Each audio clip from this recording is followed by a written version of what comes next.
I was called back to the clinic 10 days later for a consultation with Dr. Doornail. After a long wait, he rushed in with his clipboard in hand and an assistant trailing behind him with a stack of paper. The results from the blood marrow sample and other blood work were in, and the news was even worse than expected. It wasn't multiple myeloma after all, another misdiagnosis.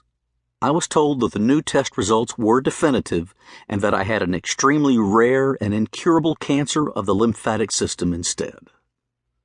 Doornail neither paused nor looked up to see if this information had any effect on me or how I may have felt about the news. How about that? Just days before Christmas, and I was being told that I have a cancer that cuts my life expectancy down to 3, maybe 5 years. I was also informed that besides being incurable, there was also very little research being done on this particular form of cancer due to its rarity. As I had been ill and misdiagnosed the 2 years preceding this new discovery, the doctors felt I had used up 2 of my too few years. Surprise!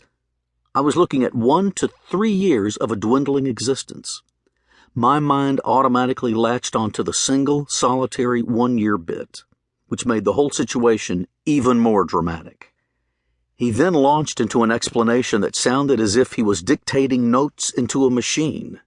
His discourse was technically over my head, but I think if you have either worked on a used car lot or been in the music business for a few years, you develop an unusually keen sense of when someone is presenting something to you that doesn't add up. It was obvious to me that an element of professional jibe was coming down. Bottom line, he was telling me that with this particular diagnosis, the facility would qualify for a lucrative research grant if they had a sufficient number of candidates that fit specific criteria for a new chemotherapy study program. Mine was one of the incurables that was in that group. I was exactly what they were looking for. Lucky me.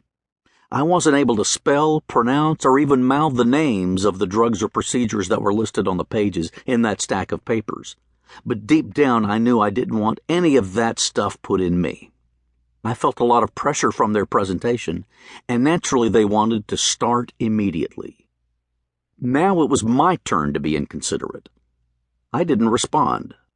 I didn't accept the signing pen and paper being handed to me. I turned. I left. I was becoming very good at running out of that building. When I left the oncology center that time, things were different. I got tough inside. I can't explain the feeling. It wasn't as though I had scriptures flowing in and out of my head, that I was mad at God, that I was resting in His promises, or that I became resigned to anything. Instead, I became a blank canvas waiting for a clear picture to be painted inside me. I wasn't lost, found, or in between anything. I felt a strength I had never felt before and knew that I didn't need to define it. I had Pink Floyd's Momentary Lapse of Reason cranked way up on my car stereo as I headed for Bodega Bay. As I got closer to the ocean, pieces came together in my head. It was as if there were an exchange going on inside, and the only reason I was included was because it was taking place in my head and was about my body. There is an incredible difference between knowing that you are going to die someday and actually going about the business of doing it.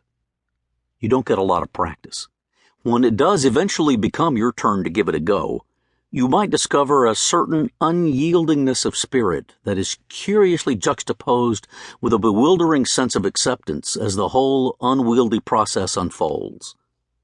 A complicated dichotomy sets in, and its machinations become the norm as you bounce back and forth between reality, notions, imaginations, and embedded misconceptions about how things are supposed to be.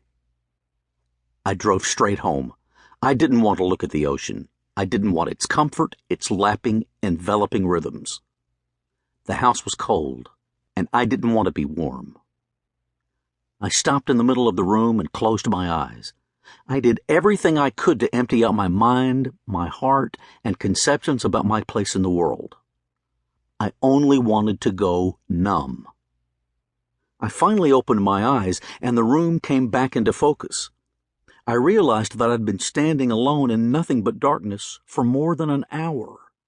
I also realized that the empty place inside was being filled up with something good.